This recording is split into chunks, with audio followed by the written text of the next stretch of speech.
Bonjour et bienvenue dans cette nouvelle vidéo. Je suis contente de vous retrouver cette semaine pour parler de quelque chose d'un petit peu différent. C'est un format que je n'ai jamais fait, mais que j'ai beaucoup aimé préparer et qui m'a été inspiré par un de vos commentaires. Il y a quelques semaines, quelqu'un en commentaire m'a demandé si je pouvais préparer une vidéo en vous parlant des séries qui se passent à Toronto. J'ai trouvé l'idée vraiment super intéressante et je me dis que ça peut être pour vous un moyen de découvrir la ville à travers d'autres images. Mais avant d'aller plus loin, si jamais on ne se connaît pas encore, je m'appelle Astrid, je suis française et canadienne depuis quelques semaines et je ne sais pas combien de temps je vais dire ça dans mon intro. J'ai toujours l'impression qu'il faut que je vous le précise puisque c'est assez récent. D'ailleurs, si vous voulez aller voir les vidéos, vous pouvez aller voir les vidéos de ma cérémonie, vous pouvez aller voir les vidéos de quand j'ai eu mon passeport et tout ça. Je vous mettrai les liens dans la barre de description. J'ai grandi dans le sud-est de la France, dans un petit village en Ardèche, et j'habite à Toronto, au Canada, depuis 2014. J'ai aussi un blog où vous pouvez retrouver plein d'informations, que vous soyez intéressé par l'immigration au Canada ou que vous ayez prévu des vacances ici. Vous pouvez bien sûr me retrouver sur Instagram où je poste au quotidien la vie en français à Toronto. Avant d'entrer dans le vif du sujet, je voulais aussi vous dire, parce que c'est quelque chose que peut-être certains d'entre vous ne savent pas, il y a beaucoup de films et de séries qui sont filmés au Canada, beaucoup de films qui sont filmés à Vancouver, beaucoup de films par exemple de Noël qui sont filmés en Ontario, dans les petits villages autour de Toronto. Il y a beaucoup de séries aussi qui sont filmées à Toronto et qui vous font croire qu'elles sont à New York. Si c'est quelque chose qui vous intéresse, je pourrais aussi vous faire une vidéo là-dessus. Vous allez sûrement avoir des surprises.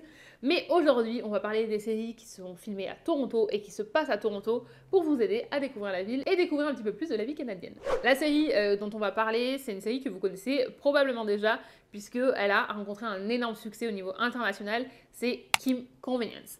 Kim Convenience, on suit la vie d'une famille coréenne. Donc les parents ont immigré au Canada dans les années 80. Ils ont aujourd'hui 2 enfants qui sont dans la vingtaine et ils sont les propriétaires d'un convenience store sur Queen East. Un convenience store au Canada, en français, on dirait un dépanneur. En France, on parlerait d'une supérette. Dans les autres pays, je ne sais pas trop comment on en parle, mais c'est un petit magasin où vous pouvez trouver un petit peu de tout pour vous dépanner. D'où le nom dépanneur en français ici. Et d'ailleurs, le magasin se trouve sur Queen East. Vous pouvez vraiment y aller puisque les panneaux en fait ont été changés pour le tournage de la série. Ça s'appelait pas comme ça à la base. Ça s'appelait pas Kim Convenience, mais les propriétaires l'ont gardé. Comme ça, vous pouvez aller faire votre photo devant, comme dans la série. D'ailleurs, à l'intérieur, ils ont aussi un livre d'or. Si ça vous intéresse d'aller signer pour dire que vous venez de tel endroit et que vous êtes venu leur faire un petit coucou. Aujourd'hui, ce qui était à la base juste un petit magasin est devenu une destination touristique pour les gens qui visitent Toronto et qui sont fans de la série. D'ailleurs, il y a plein d'endroits de Toronto que vous pouvez reconnaître, il y a plein de références à la ville et c'est d'ailleurs moi la première série que j'ai regardée où j'ai vraiment reconnu la ville dans laquelle je vivais et je trouvais que c'était vraiment un sentiment particulier. Peut-être parce que ça m'est jamais arrivé et les gens qui habitent à Paris ou à New York vont me dire nous ça nous arrive tout le temps. Mais quand on a grandi dans un petit village en Ardèche, il n'y a pas des tournages tous les 4 matins, hein, comme vous pouvez facilement le deviner. Donc ça a été vraiment quelque chose que j'ai adoré. Pour la petite histoire, à la base, c'était une pièce de théâtre. Et l'auteur, qui est aussi coréen et canadien, en fait, s'est inspiré de la vie de sa famille. Il a écrit cette pièce, il a essayé de la vendre à différentes chaînes sans succès. Il l'a présentée au Toronto Fringe Festival qui se passe sur Bathurst et King. C'est derrière sur Adélaïde, vous avez un théâtre où chaque année il y a un festival. Et une autre petite histoire, si j'ai découvert cet événement il y a quelques années, c'est parce que nos noms sont très proches sur Instagram, le Toronto Fringe Festival et Fringe Into. Je me suis retrouvée taguée sur plein de photos de leur événement qui n'avaient rien à voir avec moi. Je vous disais en introduction que la série a été mondialement connue. En fait, pendant les 2 premières saisons, c'était seulement diffusé au Canada. À partir de 2018, ça a été diffusé sur Netflix au niveau mondial. Et à partir de ce moment-là, la série a rencontré un succès immense. D'ailleurs, c'est difficile de parler de Kim Convenience sans parler de Simu Liu, qui joue le fils dans la série. Et grâce à la visibilité qu'il a eue dans la série, il a décroché un premier rôle dans un Marvel. C'est d'ailleurs aussi le premier acteur asiatique à avoir décroché un premier rôle dans un Marvel. Donc ça a aussi une très très grosse symbolique pour la communauté asiatique. Ici, ça a été hyper important quand ça a été annoncé. Les Canadiens sont toujours très très fiers quand des Canadiens réussissent et décrochent des gros rôles comme ça. Mais ça a aussi été très très important pour la communauté asiatique. Donc c'est vraiment génial, ça lui a donné une visibilité au niveau mondial, mais en restant toujours proche de Toronto parce qu'il vient au match de basket, il organise aussi des événements et je l'ai vu, enfin je sais que certaines de mes copines qui bossent l'ont déjà rencontré et m'ont dit qu'il était vraiment adorable. Donc voilà, je trouve ça toujours génial quand des gens réussissent mais se souviennent d'où ils viennent et continuent à aider la ville dans laquelle ils ont grandi et puis leurs premiers fans quoi. Quand je faisais mes recherches pour vous parler de la série, je cherchais des anecdotes à vous raconter Et j'ai trouvé que les acteurs qui jouent les parents dans la série jouaient déjà les parents dans la pièce de théâtre qui a été présentée au festival. Donc je trouve ça vraiment sympa qu'ils aient pu faire partie de l'aventure avant et pendant, avant qu'une chaîne décide de produire la série et ensuite qu'ils aient pu être en tête d'affiche de la série. Je vous disais que vous pouviez aller voir le magasin où ça a été filmé, que vous allez reconnaître Toronto à travers leurs images. Mais en fait, toutes les images d'intérieur ont été filmées au studio qui s'appelle Studio City Toronto, qui est sur Lakeshore quand vous allez aux Beaches. Et en fait, je crois, il me semble, hein, je suis vraiment pas sûre, mais en tout cas c'est dans ce coin-là, qu'il y a quelques années, j'ai filmé des vidéos pour une application de sport. C'était, il me semble que c'était dans les mêmes studios, et vraiment c'est voilà, des studios pour les films. En même temps c'était pour une grosse organisation, donc c'était très professionnel, et j'avais 25-30 personnes en face de moi, j'étais toute seule au milieu en train d'être filmée. C'était vraiment impressionnant, c'est un petit moment, je pense pas, je sais même pas si j'ai des images d'archives, mais tout ça pour vous dire que en fait tout ce qui est à l'intérieur, ça se passe là-bas. C'était pour vous dire aussi qu'il y a plusieurs studios à Toronto. On a les studios de Netflix aussi, où on était il y a plusieurs mois pour Bridgerton. Si vous voulez en savoir plus sur la série, il y a un podcast qui a été créé par un fan. J'ai vu que ça n'avait pas été mis à jour depuis septembre 2022, mais je vous mettrai quand même le lien dans la barre de description, parce qu'il y avait beaucoup d'épisodes que vous pouvez déjà écouter si ça vous intéresse. Et pour conclure sur Kim Convenience, je voulais vous dire que la série a été diffusée de octobre 2016 à avril 2022, donc ça se passe complètement à la même époque que nous.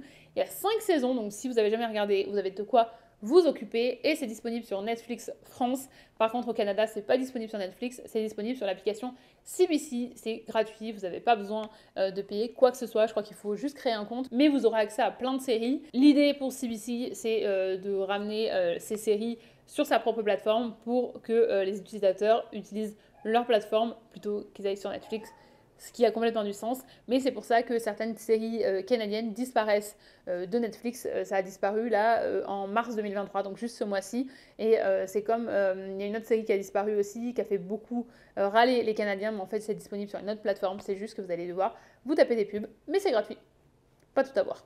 La deuxième série dont je voulais vous parler, c'est Working Moms. Pareil, une grosse visibilité depuis qu'ils ont été lancés sur Netflix. Dans la série, on suit le quotidien de 4 mamans qui retournent au travail après avoir eu un enfant. C'est vraiment hyper touchant. C'est aussi très drôle, vraiment très drôle. Dans la série, toutes les mamans ont des carrières très prenantes, donc on les voit s'adapter à leur nouvelle vie de maman. Et retourner au travail. On les voit dans tous les états, et la créatrice de la série, en fait, elle voulait montrer quelque chose qui était plus proche de la réalité selon elle, selon sa propre expérience. D'ailleurs, Catherine Redman, qui est la créatrice de la série, et aussi l'actrice principale, parce qu'elle joue Kate, et elle a créé la série avec sa société de production qu'elle a avec son mari, et son mari dans la vraie vie joue son mari dans la série aussi. Non seulement le casting principal est composé de femmes, mais il y a aussi 69% des équipes derrière les caméras qui sont composées de femmes. Et à ce propos, elle disait dans une interview qu'elle avait eu beaucoup de mal à recruter des femmes sur certains postes, parce que malheureusement, c'est des postes où d'habitude on leur donne pas leur chance. Et donc elle avait donné sa chance à des personnes qui avaient moins d'expérience, parce qu'elle voulait vraiment pouvoir embaucher au maximum de femmes et leur donner une opportunité de travailler sur une série comme celle-ci. Il y a beaucoup de passages de cette série qui sont filmés dans le quartier où j'habite maintenant. Donc c'est vraiment très drôle de les voir. Je les ai jamais vus pendant qu'ils filmaient. Je sais pas comment je les ai loupés. Et là, ils sont en train de diffuser la 7e saison qui est annoncée comme la dernière. Donc bon, je les ai pas vus, je les verrai pas.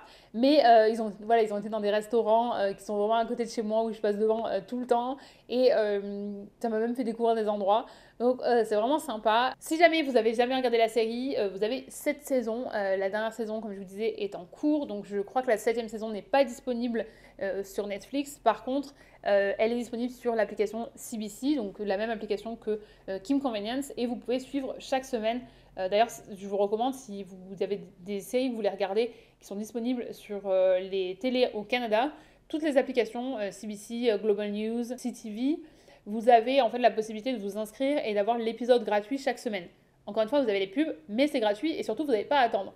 Moi, je regarde comme ça, c'est comme ça que je suis en fait, et je suis toujours à jour. On a la télé, je pourrais regarder en direct, mais j'avoue que la plupart du temps, j'oublie que j'ai la télé parce que c'est tout nouveau pour moi. Mais c'est une bonne option si vous êtes sur le territoire ici, vous pouvez regarder du coup la même semaine, c'est gratuit. Par contre, les 6 premières saisons sont disponibles sur Netflix en France et au Canada. Ensuite, une 3e série, ça je vous en ai parlé sur Instagram, et je suis surprise parce que je pensais qu'elle n'était pas très connue. Et j'ai quand même plusieurs retours de personnes qui l'ont regardée, c'est Rocky Blue. On suit les aventures de policiers à Toronto, donc c'est des policiers qui viennent juste d'être diplômés, qui intègrent une caserne et donc on suit leur gaffe, on suit leur adaptation, on suit leur histoire d'amour. On a vraiment trop accroché autant l'un que l'autre. Et la série, en fait, elle a été filmée entre 2010 et 2014. Donc vous voyez aussi un vieux Toronto. Et ce qu'on a trouvé super drôle, en fait, parce que des fois on mettait pause, on revenait, on regardait, on disait mais ça, en fait, ça n'existe plus, ça a été déplacé, ça c'est ci, ça c'est ça, c'est en construction. Donc c'est intéressant aussi de voir, pour les gens qui sont peut-être arrivés bien après, de voir l'évolution, parce que je vous l'ai dit plusieurs fois, mais la ville, elle a explosé sur les 10 dernières années. Il y a tellement de choses qui ont changé déjà depuis moi, mon arrivée en 2014 et maintenant. Donc vous imaginez 2010-2014, c'est vraiment, voilà, vous pouvez faire un petit jeu, vous dire, oh, regardez, on repère. Et j'aime bien parce qu'ils ont beaucoup de références aussi à la ville, les noms de rues. Alors parfois, ils partent d'un côté, ils disent qu'ils vont à tel endroit et on voit bien que c'est à l'opposé quand on connaît la ville. Mais en même temps, c'est pour les besoins de la télé, on comprend. Vous verrez aussi, si vous regardez la série, vous y ferez attention, au début, ils utilisent des billets américains. Après, ils utilisent des billets canadiens. J'ai fait des recherches parce que je voulais voir si quelqu'un d'autre avait remarqué et en avait parlé, mais comme ça date de 2010-2014, il n'y a pas beaucoup d'informations sur Internet, il y a moins de gens qui réagissaient comme on peut le faire aujourd'hui après avoir regardé une série. Et ce que j'ai trouvé, et c'était ce que j'avais supposé, c'est que comme c'est des séries que les producteurs ici voulaient vendre au niveau international, ils voulaient pas trop que ça soit marqué Canada pour que ça puisse atteindre le plus de monde possible et que ce soit plus facilement vendable aux États-Unis, puisque c'est le plus gros marché pour eux de vendre une série aux États-Unis. C'est un des gros objectifs parce que évidemment l'audience est beaucoup plus large, donc ça rapporte beaucoup plus d'argent. Et d'ailleurs, pour continuer là-dessus, j'ai vu des articles où des journalistes américains reprochaient que cette série, et la série dont je vais vous parler après, avait un petit peu trop effacé son côté canadien pour pouvoir plaire à tout le monde, alors que finalement, elle disait, mais embrassez le fait que vous êtes au Canada. Mais en même temps, ils ne le cachent pas parce que sur les uniformes, il y a le drapeau canadien, on parle plusieurs fois de Toronto, le nom des rues, on voit la sienne, il y a beaucoup de références à Toronto. Donc, je ne sais pas en fait, d'un point de vue extérieur, comment les gens le perçoivent. Pour nous, c'est vraiment plus que clair que c'est à Toronto. Peut-être que pour quelqu'un qui n'est jamais venu ici, qui n'est pas familier avec le Canada, il peut penser que c'est aux États-Unis. Je ne sais pas, vous me direz. Bah non, maintenant que je vous l'ai dit, en fait, non, je ne peux pas vous demander à vous non plus. Bref, faites-le regarder à quelqu'un qui ne connaît pas du tout et vous lui posez la question pour moi. Merci. D'ailleurs, il y a quelques semaines, dans un vlog, et même je vous l'ai partagé sur Instagram, je vous ai emmené devant la caserne qui sert de décor pour tout ce qui est à l'extérieur. C'est vraiment genre à 10 minutes à pied de chez moi. Et dans la série, c'est la station 15. Et en fait, en réalité, c'est la station 51. Donc voilà, c'est juste un petit clin d'œil, j'imagine, à cet endroit-là. D'ailleurs, j'ai vérifié, il n'y a pas de station 15 à Toronto, donc c'est aussi pour ça qu'ils ont choisi ce numéro-là. Mais vous pouvez passer devant. La caserne a l'air toujours d'être vide à chaque fois que j'y suis passée. Donc je me suis même renseignée savoir si ça n'avait pas fermé entre-temps. Non, c'est toujours une caserne en fonction, mais elle est très vide. Vous reconnaissez plein d'endroits. Il y a des endroits qu'on a cherchés, mais je pense que comme ça a été filmé en 2010 jusqu'en 2014, il y a des endroits qu'on fermé, genre les bars et tout. On n'a pas réussi à retrouver, mais sinon il y a plein de choses qu'on reconnaît. Voilà, donc vous pouvez partir à la recherche des endroits que vous reconnaissez dans la série quand vous baladez dans Toronto et vous verrez à quel point ça a changé entre les années 2010 et 2014. Et aujourd'hui, il y a des grands buildings qui ont poussé de partout. Pour clôturer cette série, je voulais vous dire que la série comporte 6 saisons. Donc si vous commencez juste, vous savez de quoi faire. Vous pouvez la trouver sur Netflix au Canada. Par contre, en France, j'ai pas trouvé de plateforme où vous pouviez la regarder. Si jamais vous trouvez une plateforme légale où vous pouvez la regarder, mettez-moi dans les commentaires et comme ça, moi, je le rajouterai dans la description. La série suivante dont on va parler, on va rester dans le thème de la police. Il s'agit de Flashpoint. C'est une série qui suit une équipe spéciale de la police qui s'appelle l'unité de réponse stratégique et qui interviennent sur des événements où la police traditionnelle n'est pas formée, comme par exemple des prises d'otages. C'est la première série complètement filmée au Canada qui a été diffusée aux États-Unis, donc ça c'est aussi une très très grosse étape pour une production canadienne, parce que je ne sais pas si vous vous rendez vraiment compte, mais c'est très très difficile d'être en compétition avec les productions américaines. C'est pas les mêmes budgets, c'est pas les mêmes audiences. Donc pour une production canadienne, c'est vraiment une grosse étape d'être diffusée aux États-Unis. On a regardé Rocky Blue avant de regarder Flashpoint. Et en fait, Flashpoint a commencé à être filmé avant Rocky Blue. Ils ont eu 2 ans où c'était filmé en même temps. Et vous avez des acteurs dans Flashpoint qui jouent soit des seconds rôles, soit vraiment vous savez qu'un rôle dans un épisode, qui ont des rôles principaux dans Rocky Blue. Donc je disais à Monsieur Chaton, je disais mais on n'a pas assez d'acteurs à Toronto qui se les prêtent entre les séries. Mais j'ai trouvé intéressant de voir que finalement ils avaient trouvé un rôle récurrent dans une autre série. Au début de la série, on parle pas trop de Toronto, on voit sur leur uniforme qu'ils ont le drapeau canadien, mais c'est pas vraiment mis en avant que ça se passe à Toronto, ça pourrait être n'importe quelle grande ville honnêtement. Et apparemment, d'après ce que j'ai lu, déjà c'était une critique qu'ils ont eu contre eux en disant qu'ils avaient effacé leur côté canadien. Mais apparemment, au fil des épisodes et des séries, on affirme de plus en plus qu'on est à Toronto. Les critiques, en fait, elles venaient de journalistes américains. Et la réponse des producteurs, c'est qu'ils ont essayé de rester sur quelque chose de neutre pour avoir plus de facilité à vendre leur série à l'international. Et c'est vrai qu'ils avaient peur qu'en le marquant trop canadien, ils aient plus de difficultés à le vendre. Apparemment, c'est le cas qu'ils avaient eu avec une série qui avait été tournée à Montréal où il y avait trop de références canadiennes que d'autres pays ne comprenaient pas. Donc, ils ont essayé de faire les choses différemment pour ces séries-là. On en est seulement à la saison 1, donc je peux pas vous en dire trop sur le reste de la série. Pour l'instant, on a bien accroché. La différence que je vois par rapport à Rocky Blue, c'est quand même qu'il y a moins l'aspect personnel que Rocky Blue. On voit beaucoup leur vie personnelle, on voit beaucoup leurs galères, on voit leurs histoires d'amour et tout ça, et moi j'aime bien. Pour Flashpoint, quand je vous dis qu'on voit pas que c'est Toronto, en fait, si vous vivez ici, vous allez reconnaître la première scène de la série, du premier épisode, ça se passe ici, dans le même endroit où j'ai pris cette photo-là il y a quelques années. Donc, si vous vivez ici, vous allez reconnaître, il y a des choses qui se passent au Eaton Center, il y a des références au nom des rues, il y a des références, enfin, il y a un endroit où on a vu hier où je suis passée devant il y a encore quelques jours. Donc, c'est juste que c'est modifié, par exemple, là-bas, c'est genre un palais des congrès, et au final, dans la série, c'est une gare. Voilà, mais j'ai complètement reconnu où c'était. Donc, je vais dire que c'est pas marqué canadien pour l'international. Par contre, pour les gens qui sont ici, on reconnaît complètement qu'on est à Toronto. À la base, la série devait être un film. CTV, qui est une chaîne de télé ici, avait lancé un appel aux acteurs pour leur envoyer des pitchs et pour leur envoyer des idées pour créer un film ou une série. Finalement, c'est Flashpoint qui a été retenu. Au lieu d'en faire un film, ils en ont fait une série, ils ont rajouté quelques personnages et ils étaient partis pour 5 saisons. La série Flashpoint est disponible sur Crave au Canada, donc Crave, c'est une plateforme canadienne où on a les séries HBO normalement, et donc elle est là-dessus. Je ne l'ai pas trouvée sur d'autres plateformes, mais pareil, si jamais vous la trouvez sur notre plateforme, n'hésitez pas à me le mettre en commentaire.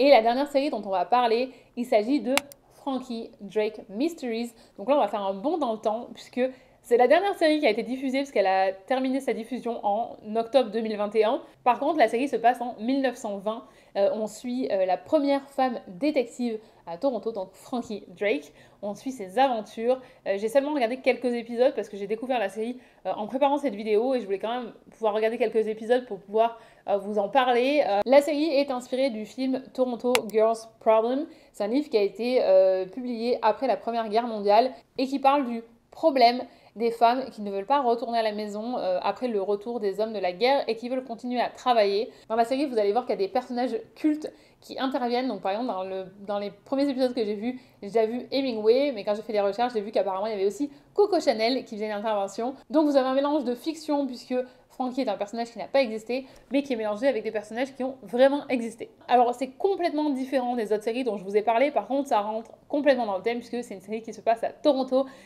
des années 20. La série est disponible sur Amazon aux US, elle est disponible sur l'application CBC dont je vous ai parlé avant pour le Canada. Je ne l'ai pas trouvée en France. Si jamais vous la trouvez sur une plateforme en France, je veux bien que vous le mettiez en commentaire, comme ça moi je peux le mettre dans la barre de description pour les personnes qui regarderont la vidéo après.